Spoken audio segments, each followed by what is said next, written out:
Forgotten Child Diary. The Bailey family moved into their new home at the start of autumn. It was an old but cozy two-story house with wooden floors, creaking stairs, and large windows that let the autumn sunlight pour in, filling the rooms with a warm glow. They had been searching for a spacious place where their son, Oliver, could grow up and play. Oliver was 6 years old, a child with a vivid imagination. Almost immediately, he found a friend in the house, someone he eagerly told his parents about. "His name is Tommy," he announced excitedly over dinner, swinging his legs under the table. "He lives here, in this house." His parents exchanged glances and smiled. They assumed it was an imaginary friend, a harmless creation to help their son adjust.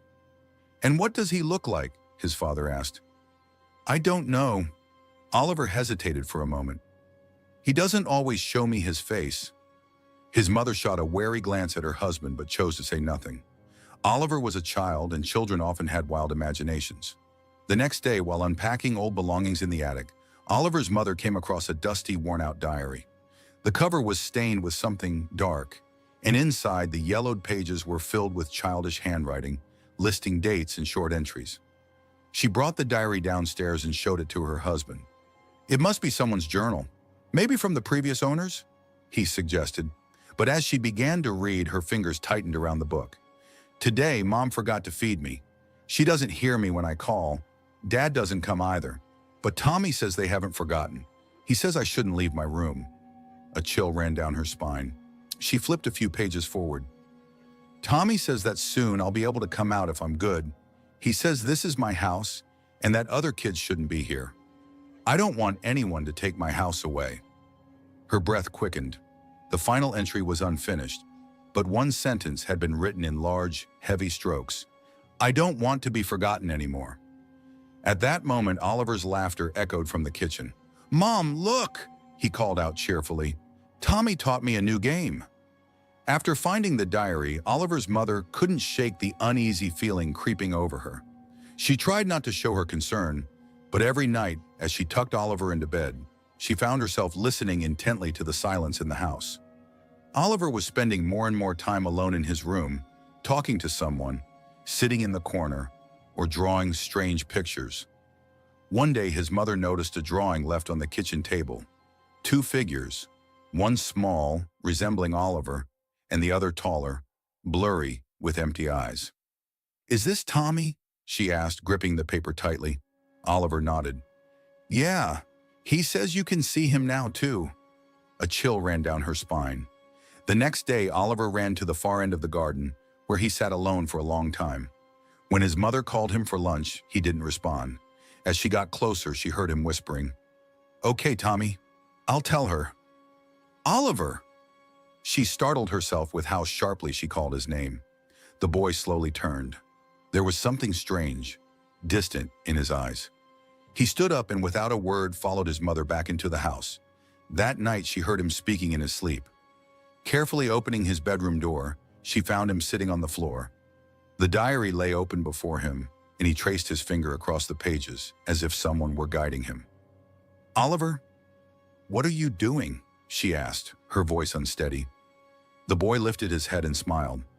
"Tommy is teaching me how to write," he said. "He says he has something he wants to tell you." His mother stepped closer and looked at the diary. The page, which had been blank that morning, was now filled with fresh writing. "I missed you, Mom. Why did you forget me?" Her hands began to tremble. "Oliver, who wrote this?" she asked, trying to keep her voice steady. The boy shrugged. "Tommy," he said simply. "He says he wants to come home." She quickly snapped the diary shut and forced a smile.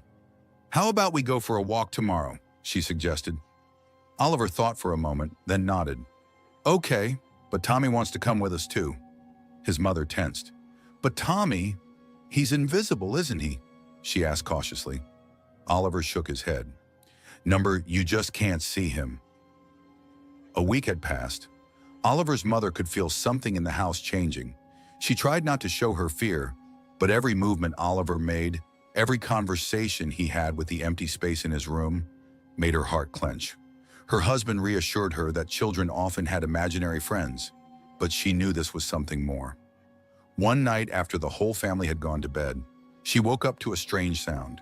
It was faint, like someone lightly scratching the walls. Getting up, she carefully stepped into the hallway and made her way to her son's room. The door was slightly open. Oliver stood by the wall, holding a marker in his hand. His fingers were stained with black ink. "Oliver? What are you doing?" Her voice trembled, but she tried to stay calm. The boy turned. His eyes gleamed in the dim moonlight. "Tommy asked me to write," he said. Slowly, her gaze shifted to the wall. Uneven letters stretched across the wallpaper, as if hurriedly scribbled by a child's hand. "Soon, soon, soon." She gasped and grabbed Oliver's arm. "We're cleaning this, right now." But Oliver yanked his arm away and looked at her with a pout. "You shouldn't do that, Mom." His voice had changed, just slightly deeper than usual. "Tommy will be upset." A chill ran down her spine. She couldn't take this anymore. Scooping Oliver up, she quickly wiped the words from the wallpaper, ignoring his protests. The next morning, waking up before everyone else, she went to check on Oliver. He was curled up in bed, fast asleep. But something on the wall caught her eye. The same words were there again. Only this time, they weren't written with a marker. They had been carved into the wallpaper, deep, forceful scratches. She staggered back. At that moment, Oliver's eyes fluttered open, and he smiled brightly. "Tommy said you shouldn't have done that." Her heart nearly stopped. That evening, her husband noticed how unsettled she was. "What's wrong?" he asked once they were alone. She told him everything. About the diary, about Oliver, about the writing on the walls. His face darkened with concern. "Listen, you just need some rest," he said. "Maybe we should go visit your sister for the weekend?" She shook her head. "We can't leave Oliver alone in this house. Tommy, She couldn't find the words. It all sounded too insane. Her husband sighed. "It's just his imagination, sweetheart. A child's fantasy." But the next morning, he changed his mind. Oliver was gone. They searched the entire house, the yard, called the police, but he was nowhere to be found. The only thing left behind was his diary, lying in the center of his bed.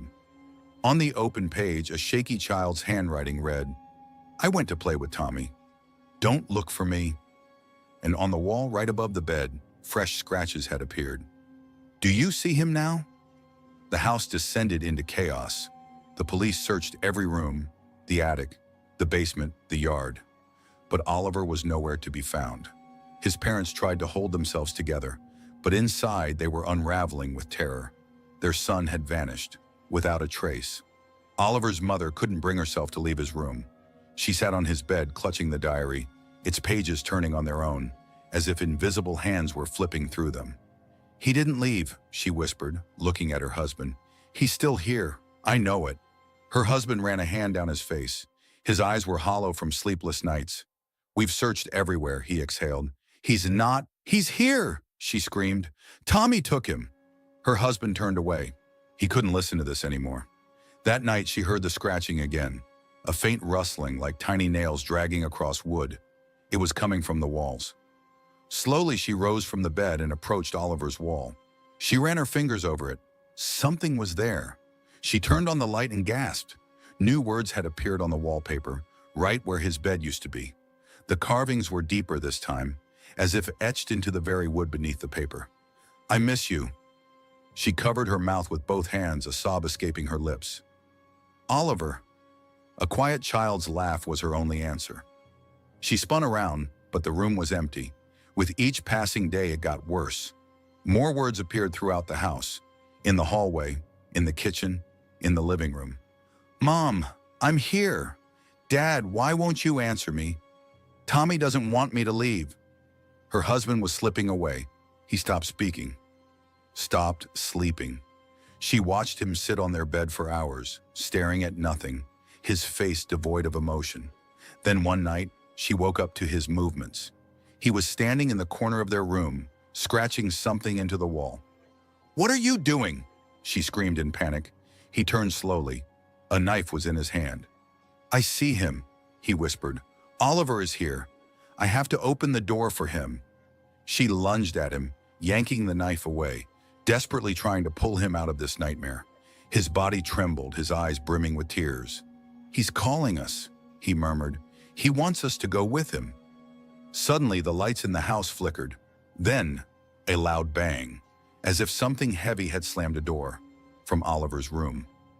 The mother froze. The door to his bedroom creaked open on its own, an invisible force welcoming them inside. Inside, the diary lay open. On a once blank page, new words were appearing before her eyes, written by an unseen hand. "Now you can play too." The mother stood frozen in the doorway of Oliver's room, unable to move. Her breath was shaky, her heart pounding in her chest.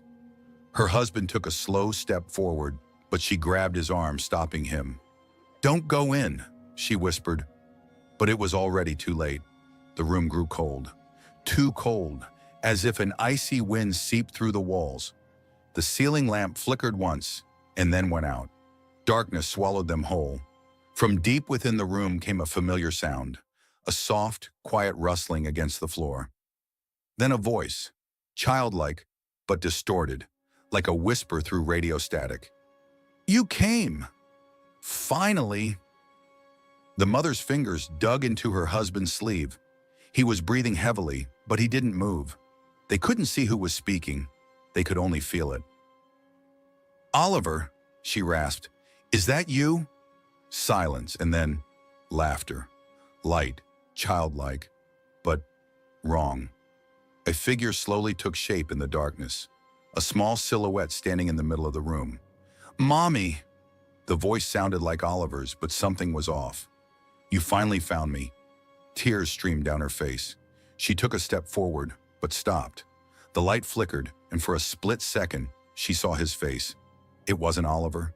The boy's eyes were empty, black, two endless voids. His lips stretched into an unnatural smile. "Tommy," her husband exhaled, stepping back. The figure tilted its head. "Now we can be together," it whispered. "Forever." The light went out again. The air grew thick, damp, heavy with the scent of decay. Footsteps echoed in the darkness. They were moving toward them. The mother squeezed her eyes shut, pressing herself against her husband. He gripped her hand, trying to keep her close. But something cold slipped between them. "Mommy!" The voice was at her ear now. "Don't cry. We're just playing." Hands reached for her from the darkness. She screamed. The neighbors called the police 3 days later. They had heard strange noises, crying, and then nothing. The house was empty. The walls were covered in writing, small, childish sentences, scrawled across every surface as if scratched by tiny hands. "Now we're all together. We'll never be alone again. Thank you for finding me." But the most disturbing discovery was the diary. It lay open on the kitchen table, turned to the last page. The ink was still fresh. If you're reading this, it means it's time for me to come. When children's laughter echoed through the empty house, no one stayed behind to hear it.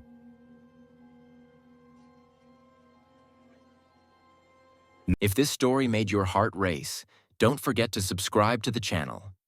Hit the like button to support new chilling tales, and tap the bell. That way, you won't miss the next dose of horror. In the comments, let us know how much you enjoyed the story and which themes scare you the most. Who knows? Maybe your idea will become the next nightmare.